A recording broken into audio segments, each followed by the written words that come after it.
Hi everybody, I'm Sigfried Trent, game designer, co-creator of Everyday Heroes, and bilateral brainstormer of SIG Trent Games. Today I'm going to tell you what's going on with SIG Trent Games this week. I'm going to offer a little bit of game design advice and talk about my life and gaming in general. So this week is 24 of SIG Trent Games. It was not a very productive week in terms of the company. I had a lot of things going on in life, and we'll talk a little bit about that later, but it wasn't terribly productive when all was said and done. I did work a little bit on this video, of course, and a little bit on Shotgun Fantasy. I've been working on a playtest document in order to get that out to readers so that you can build characters with kind of the fantasy rules that are available in Shotgun Fantasy, try out the magic system, make some characters, get some impressions, and get those back to me. Also, look for any problems or weird issues that you find. The whole idea with this playtest is going to be able to make core fantasy characters, so a fighter, rogue, a wizard, or a cleric, and try to play those in simple scenarios. You can use like a Dungeons and Dragons adventure, or you could run them through an Everyday Heroes adventure as fish out of water characters. And a little bit later, I'm going to actually put together a little adventure for folks. I got a lot of little adventures that I've written over the years. I'll tune one up to make match up with this Shotgun Fantasy system, and you can try that out as well. But this one is read, make characters, and give me feedback. Hopefully, that'll be ready by the end of the week. You can find it over on Discord. I got a few people signed up already to check it out. So I'd love to see you there and to get your view of these things as well. I have been tinkering a little bit with the rules while I'm putting that playtest document together, and also because I've been playtesting myself with my regular game master, Brian. And I've not Brian from Evil Genius Games, different Brian. And I've been playing my character, and I just got to level 6. And the way the story has been going, I'm a modern character in a fantasy world. My character is a smart hero. I've been trying to learn about magic and wizardry. So basically trying to pick up on the Arcana skill. So I'm multi-classed into the magic user archetype from Shotgun Fantasy, which means I'm going to get some spells. I actually found that for my character, the selection of spells that you get as a magic user, which is very limited because you're not a wizard yet, you're not a cleric yet, you're just sort of an apprentice magic user, were not impactful enough for my liking. So I would take it, and sure, it was kind of fun for role play, and look, I can cast some little spells now, but the spells didn't have a big enough impact. And the little spell list that's available for magic users is intentionally very basic. But I thought, I want it to be a little more personal, so I think magic users should also be able to pick one spell from the list, so long as it's not like a legendary spell, so long as it has rank 0 spells in it, then you can go ahead and take that spell as a personalized piece of magic. So I made that change, and then I did my character with that, and I was like, yeah, this feels a lot better. I could pick out a spell that felt right at the time because my character had been watching people cast Mage Hand, and I was really fascinated with that.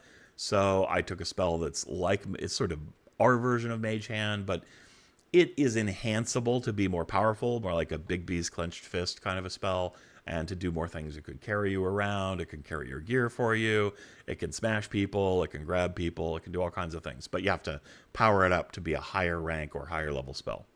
Anyway, so I did that. That felt right. So this is the kind of stuff I do in playtesting, tinker with things. It's like, it just isn't fun enough. It needs to be more fun. So let's make it more fun. Oh yeah, that feels fun. Off we go.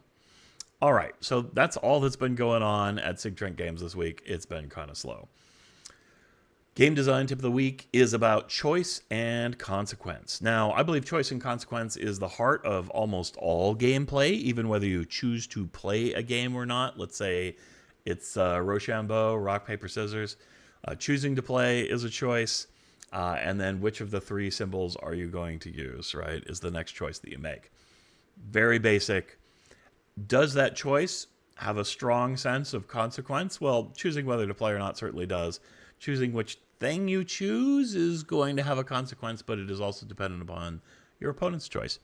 And thus the game is made. So that's really the heart of almost all gameplay. But today we're specifically going to talk about choice and consequence as a storytelling mechanic and how it's at the heart of role-playing games, especially when it comes to an expression of the story and the way characters interact with it. Because a big part of a role-playing game is your character can kind of do anything they want, and that is going to have an impact on how the story plays out.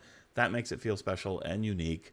unlike playing a railroaded story or a classic, I don't know, like an arcade game or something like that, where you sort of rattle around inside your railroad and you're always going to end up at the same destination. So it's what makes RPGs kind of unique. So we're going to talk a little bit about this mechanic in general.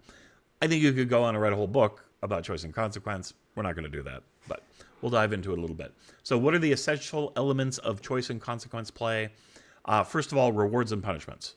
So a reward or a punishment can be relative to your character. Maybe one character would be excited to see the room catch on fire and would think that's a great thing. And another character would think this is a very bad and dangerous thing with unfortunate consequences, right? So what is a reward and what is a punishment can be relative, but generally speaking, you want your choices to have outcomes that you desire, which we will call rewards.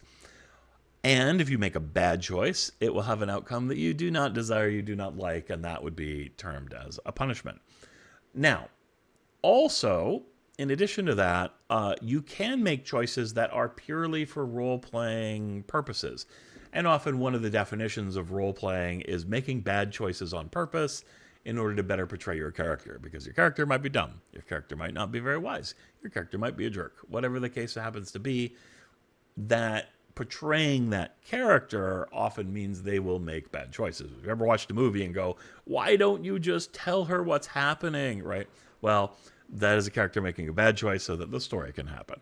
And making bad choices is part of things as well. And in a way, that's a weird one because you know something bad is going to happen, but that is also kind of your reward for role-playing is things have a natural consequence. So story and choice, reward and punishment are always there, but which one is more desirable is not a clear outcome in a role-playing game. In a strategy game, you probably always want good outcomes, right? But in a role-playing game, both kinds of outcomes are all right. Okay, so that's the essentials of choice and consequence. Let's talk a little bit about building choice and consequence into adventures, because into a rule book, that's more about tactical play, and we're not covering that today. And I've talked a little bit about that in the past, of course, already. So the first is to have varied outcomes in the adventure or the story that you're planning out.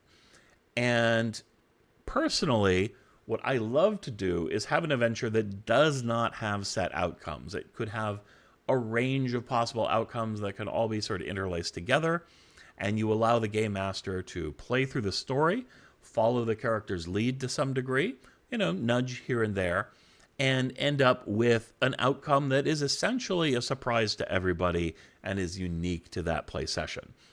Easier said than done. Especially the more epic, the more incredible the story, the more detailed and outrageous the outcome, the harder it is to do that, which is why role-playing computer games, for instance, where you do have to sort of plan everything out, rarely have a really wide range of outcomes. You maybe narrows to a single choice at the end of the game, and there's like 3 possible outcomes, each dramatically different, but really, in the end, just hinging on one moment in the game to kind of go in different directions. That's very common. Now, you get a game like Baldur's Gate 3, which has a mind-boggling array of choices, and they really do interlace in interesting ways. There are some sort of primal ones, and then stuff leads in. It's very complex, but you can really feel that varied outcome, and it's an incredible experience. When I did a game called Little Cup of Crazy for Evil Genius Games, I tried to write the end of that adventure to have no set outcome. I do outline a number of likely outcomes that players are opt to do and give the game master a little guidance on how to have those play out. But the adventure really does not say, oh yeah, the heroes rescue the hostages and it's a happy ending. It's not necessarily the case. They could join the cult. There's stuff written for that. They could complete the ritual that the cult is doing and find out what happens. They could call the cops and let them deal with the problem. There are all kinds of different possible resolutions, and I really encourage the game master to let the players determine the outcome. Here's the cultists, here's what they're trying to achieve. Whatever the players are trying to achieve will probably be what's going to happen, but that could be nearly anything.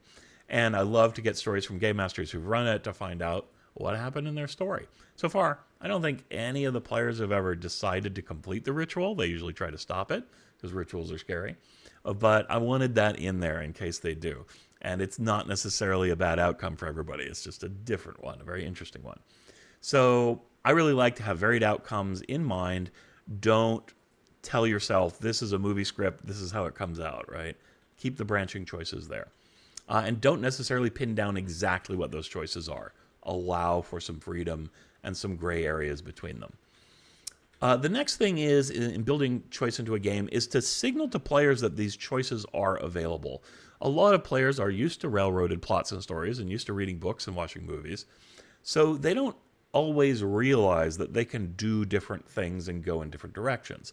So narratively, by having NPCs describe choices to players, or by having, the simple fact of you could go left or you could go right, which way do you want to go? You could go north, you could go south. Which one do you choose? As a game master and as an adventure planner, these moments are going to signal to players that they can make choices and those choices will have consequences. And the next thing you do when you're offering those choices is to put signals as to the possible outcomes of those choices. Now, you could just have left quarter or right quarter, they look the same. It is a coin flip choice. People won't feel very invested in that because they had no way to decide it. But if one of the corridors smells like rotting meat and the other smells like freshly baked muffins, now the characters are going to decide, well, maybe the muffins are a trap, or maybe there's tasty muffins over there. Maybe the rotting meat are corpses that have loot on them, or maybe they're undead. They at least have some decision-making points that they can weigh, some information, and they can make a choice that for them is informed. Now, what actually happens, whether that's a good or bad choice, we don't necessarily know yet, but at least they can feel like they were making good choices and they were expressing their character's desires and goals through making the choice. All right, so that's how you build choice into adventures.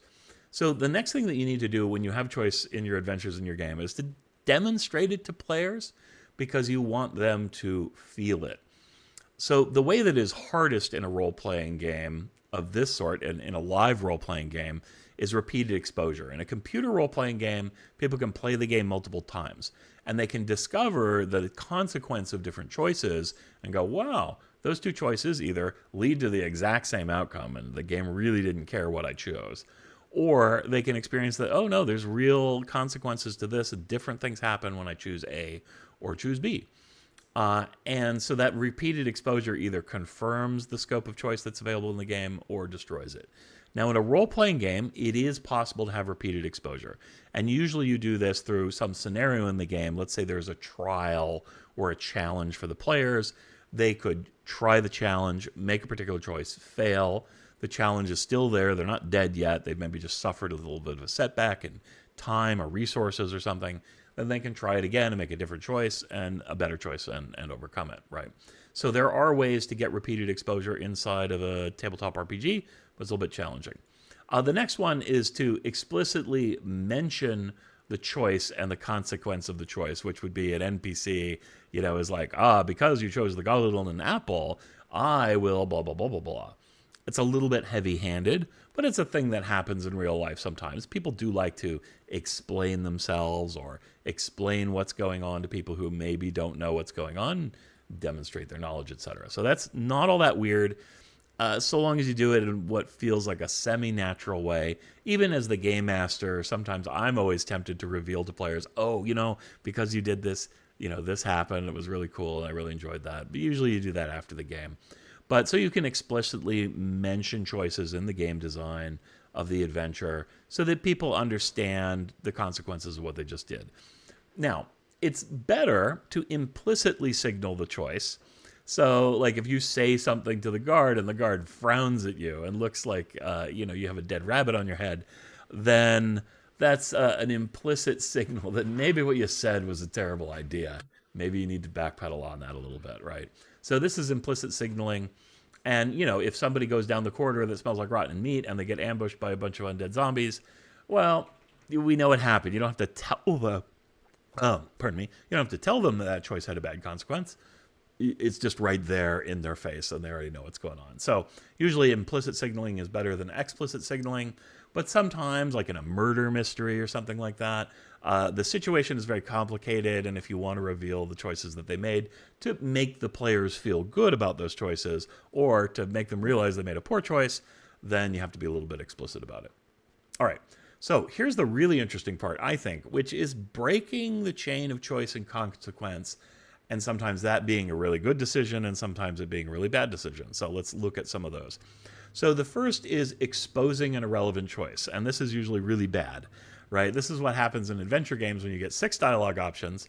You play the game multiple times, or even worse, you're able to repeat that dialogue over and over until you get it right, and find the one choice that gets you through. And you realize that most of this dialogue is just empty writing, just allowing you the illusion of a choice, when in the end there's only one possible outcome that's going to move the plot forward, and until you get that outcome, nothing's going to happen. Terrible, right? So definitely don't expose the irrelevance of a choice that was made in a game. I played, I don't remember the name of the adventure, and that's probably good, but we had a very long, complex adventure. And it became very apparent during the dramatic conclusion of the adventure that no matter what the players would have done, the same outcome would happen. The bad guy achieves a certain level of victory and then comes down to a final fight. And so all their work trying to thwart the bad guy ended up being utterly pointless because it was inevitable that this had to happen for the plot to continue. So that's a really bad piece of plotting. It wouldn't have been too hard to adjust the adventure. So in this case, to hide a little bit of information as to how the bad guy ended up in the position that they were, or offer different explanations, which we're going to talk about in a second. All right, so the next one is GM cheating. So this can be a good thing or it can be a bad thing. It's a little like the last one. If the game master is caught cheating to try and either make the player's choices, bad choices have good outcomes, or good choices have bad outcomes, players will not like this. So don't get caught cheating. But on the other hand, it can be a very useful tool, especially something like you are in a murder mystery, right? And there is a key to a very important chest. And that key, if it is hidden in a very specific place, and the players just don't happen to look in that specific place, and they can't open the chest, and they can't get the important clue, and the really fun stuff doesn't happen, well, it's a big mess. So what you're going to do is say, well, that key could be in any number of locations, right? So the third place that the players look, they're going to find the key. Because I want them to find the thing. It's very important that they find the thing, but it also is important that the thing feel like it was hidden because it wasn't something left in the open, because that wouldn't make any sense, et cetera, right? So this is an instance of GM cheating that will make the player who finds the key feel like they made a good decision to look there, and it will still further the plot, right? So that's GM cheating. That's good, but if you get caught doing it somehow, like if it's a video game and you find the key in 3 different places, then you're like, boy, what's going on here? Oh, there's the keys everywhere. I wasn't very clever. They just happened to force this key on me, right? So, or if you played it a second time, you found the key in a different location. Well, you might think the location of the key is random, or you might clue in that no, you're always going to find the key. So that's GM cheating. Can be great. It can be really bad. Rationalizing consequences. So what does that mean? Well, rationalizing consequences is when you have a certain outcome that you want to have happen. Let's say the bad guy takes over the Eiffel Tower, right? Now, maybe the players knew that there was a way that the bad guys could take over the Eiffel Tower, so they stopped him from doing it a particular way. Well, you have another way in your back pocket, like the bad guy adjusted and he did this other thing. Now, that can rob a little of the players. Like I said, that could be a real problem if they feel like it had no impact. But maybe it makes it so his takeover of the Eiffel Tower was incomplete, and that's going to give the players some advantages. Like he still got in there, but maybe the camera system isn't under his control, and the players can use that to advantage. Whatever the case is, you're rationalizing the outcome, making it make sense with what the players did. It doesn't invalidate their choices, but you can still have an outcome by making a logical chain from point A to point B as to what happened that's maybe going to counteract, circumvent, or otherwise interact with the player's choice. You can also make it seem like, well, he couldn't have succeeded unless the players did X, Y, and Z to get that kind of an outcome. And I've written adventure stories like that where I know the bad guy is going to come, but how the bad guy shows up depends entirely on what the players do. So there are different ways the bad guy can achieve his goals. and it is going to feel causative by the player's actions, even though they seemed well intended. And then that is a pretty fun outcome as well. Again, it's kind of a cheat, but it's a cheat that will make sense for everybody sitting at the table and not feel like it was arbitrary. It'll feel like it's planned out and like the bad guy is very clever for having done this. The next thing, and this is almost always bad, is irrational consequences. Irrational consequences are when, let's say, I punch the barkeep, and that makes the barkeep fall in love with me, right? Or I fill the car with gas, and that makes the engine not work anymore, right? It's like, well, wait, that doesn't make sense. You run into this adventure game sometimes where the logical puzzles are so convoluted, it doesn't make sense to you. Irrational consequences can be kind of fun and interesting, chaos and weird stuff happening, but do too much of it, and if it's too weird, people will feel like their consequences just don't matter, and they could do anything, and anything can happen, and it destroys that chain of consequence. So I recommend not doing irrational consequences unless you establish ahead of time that this is a very silly game. It's like a cartoon kind of a game. But even then, it should use cartoon kind of logic, right? And just require the players to shift their perspective a little bit, understand how choices and consequences work in this context, and then work within that context. Next up is second chances, third chances. So it's like, oh, you leaped over the cliff and you failed your roll. You're going to fall to your death. But there's a branch you can grab. Okay, I try to grab the branch. Oh, you failed to grab the branch. Okay, and you see a parachute. You just need to grab it from a ledge nearby. Okay, I'm going to grab the parachute. Oh, you failed to grab the parachute. And you see down at the bottom of the cliff, there's a swimming pool you can jump into. Right. Too many second chances feel like you're robbing somebody of choice and consequence, or of the consequence of a roll in the game, more in this case, right? So second chances for bad decisions will eventually erode the sense of danger, the sense of choice and consequence. So don't do that too much. 1 second chance is often a good idea, especially when there's luck involved. It was a good idea, but it just didn't quite work out. Give them another shot. Maybe it would have been better not to involve luck if you really wanted to reward it, right?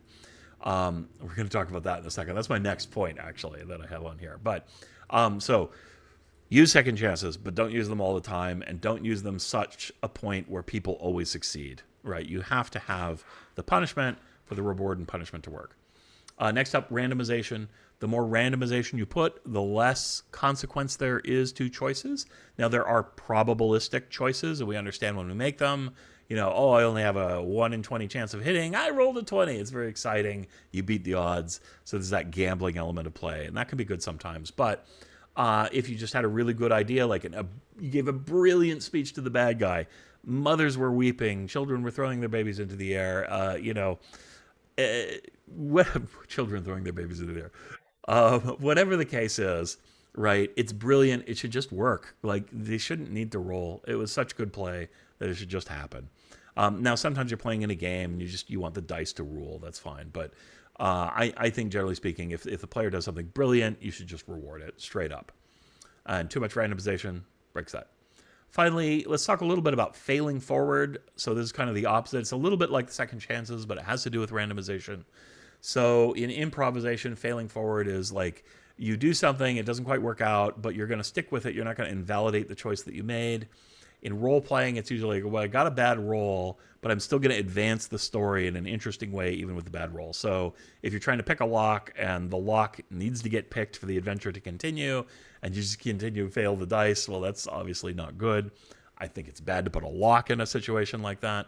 But what you could do is, well, yeah, okay, you get the door open, but the alarm goes off. That's like the classic fail forward thing.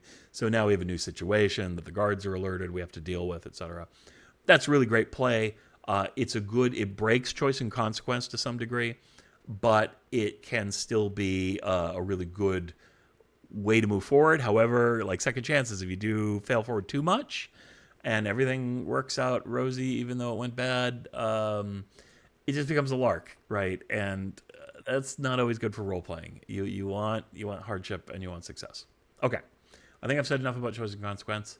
Let's move on to the games I've been playing this week. I played a little bit more Baldur's Gate 3, kicking around Act 3, enjoying Jaheira because I haven't really played in Act 3 with her, as an active companion in my party very much. So I've specifically tried to do that. She has lots of things to say about Baldur's Gate, kind of negative ones. She mostly doesn't like it there. But it is fun to wander around with her. And her voice actor is great. So just a character that I got killed on my first playthrough. And so I didn't have her in Baldur's Gate. And then on some subsequent ones, I tried to immediately go get Minsk and then like failed and Minsk dies. And so Jaheira left. And I usually don't play so I can go back on my saves, right? So I just haven't been able to enjoy her. So I'm doing that this time. That was quite a bit of fun. Didn't get to spend a lot of time doing that, but a little bit. I also found some new interactions in Act 3, so it was pretty cool. I've been playing a little bit of Dungeons & Dragons Online, one of my habitual games, because they have some new 64-bit servers. It's a very old game. The code base is like 20 years old, and so it struggles in this world. And they went from 32-bit servers to 64-bit servers, and so they're actually closing down the 32-bit servers, so we need to move all our characters, and I've got like 45 characters in Dungeons & Dragons Online.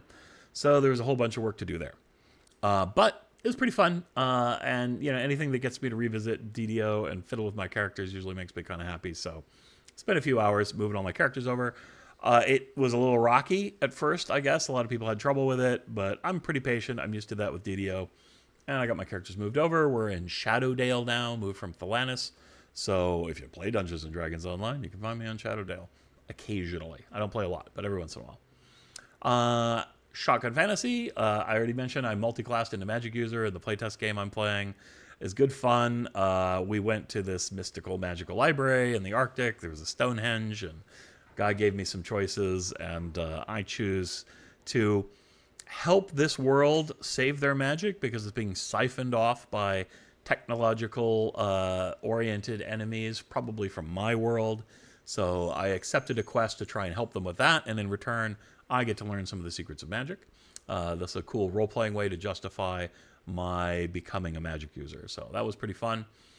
Anne's been playing on Twitch, and this week she's been playing The Room 1, 2, and 3, which she chose because they are adventure puzzle games that do not require a lot of computing power.